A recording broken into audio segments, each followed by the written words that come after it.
Feels like another crappie. Look at that. That is a little nicer one there. Beauty.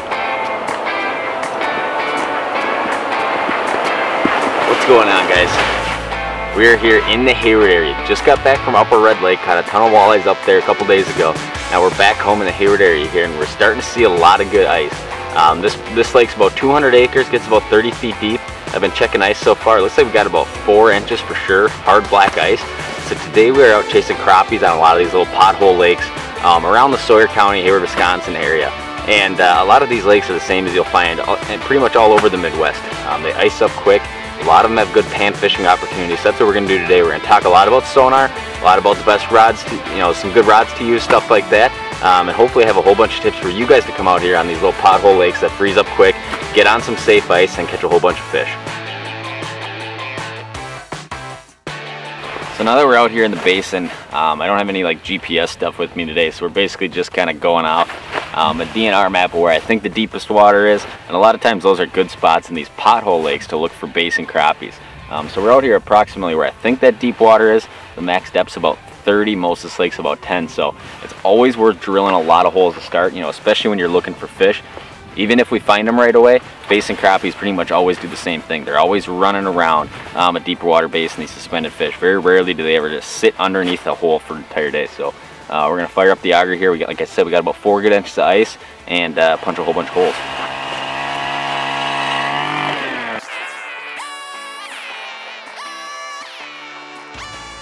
So after I got my holes, the next thing to do is basically start looking for fish.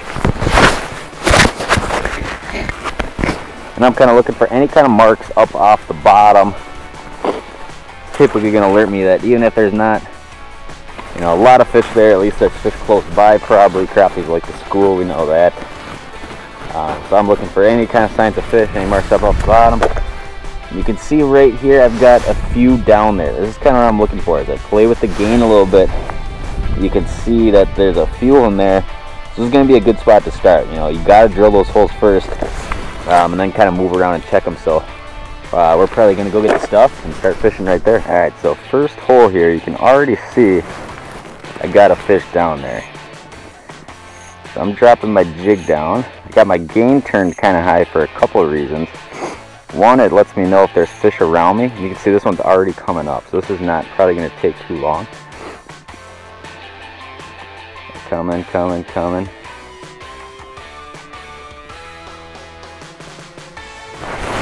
Fish on, first drop. How easy was that? You can see them coming up here. It feels like the right kind. Oh, this is my first panfish through the ice. Look at that. Nice crappie. Alright, so there we go. There's crappie number 1. Not a big one, probably about a 10-inch fish, but that's a lot of what's in a lot of these pothole lakes. We got some that have some bigger ones, but that is for the first drop. We'll take that all day long. Alright, so one thing that's worth talking about real quick is what kind of rod and reel setup we're using. And it's pretty simple. There's a couple different kinds of ice fishing crappie rods that are good. One that you've seen popular for a while is a spring bobber rod. That kind of rod's going to have a spring bobber here. A lot of times you can attach a spring bobber, but the whole key to crappie fishing is being able to detect 2 kinds of bites. One, a down bite, when a fish grabs your jig and dips that rod tip down like that. The other one's an up bite, where a fish will actually come in so fast that it'll pop your rod up like that. So spring bobber is good at detecting those 2. The other kind of rod, which has become extremely popular in the last couple of years, is what is basically called a noodle rod. And what a noodle rod is, so this one's a St. Croix. It's a light action 26-inch. This is, I think it's called the Avid Glass Ice. And what these noodle rods do, the tip will actually load up under the weight of the jig.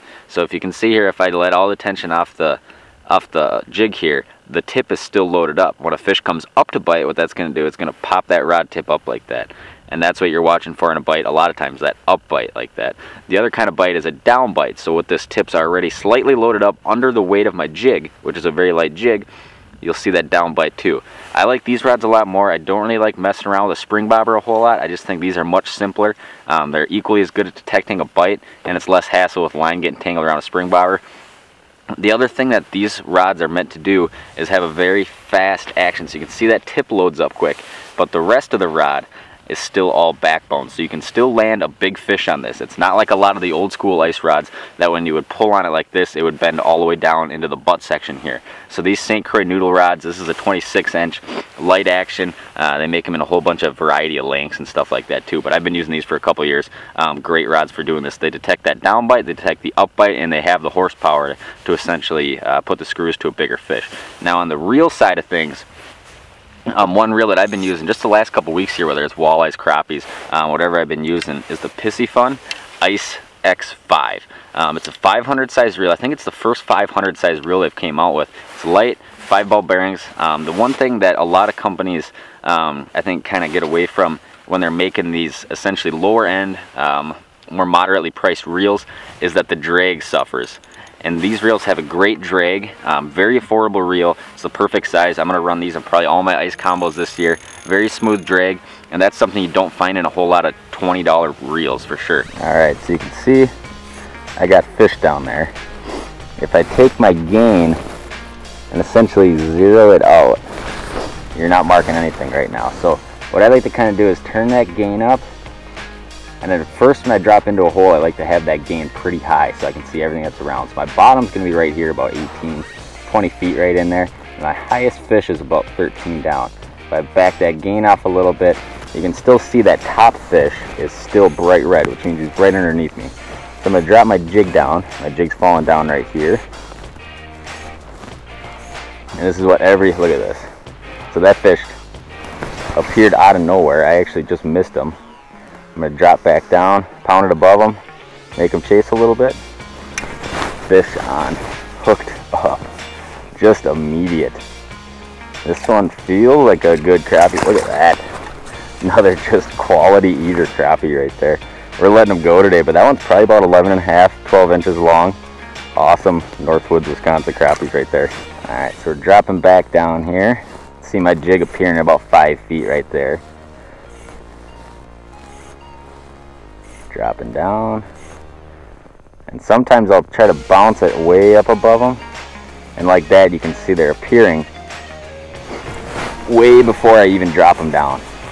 And this is a clear lake, so a lot of times what happens is those fish see that jig falling down. Look how far he ate that thing.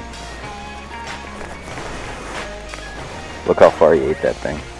But a lot of times what happens is these fish will actually see these jigs falling from way up above them. So a lot of guys just want to spiral that bait straight down to the lowest fish.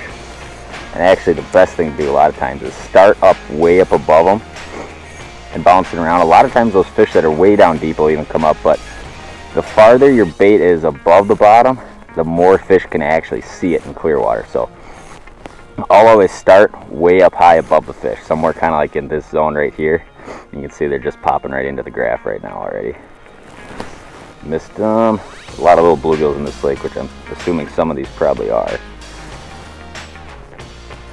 They're coming back already.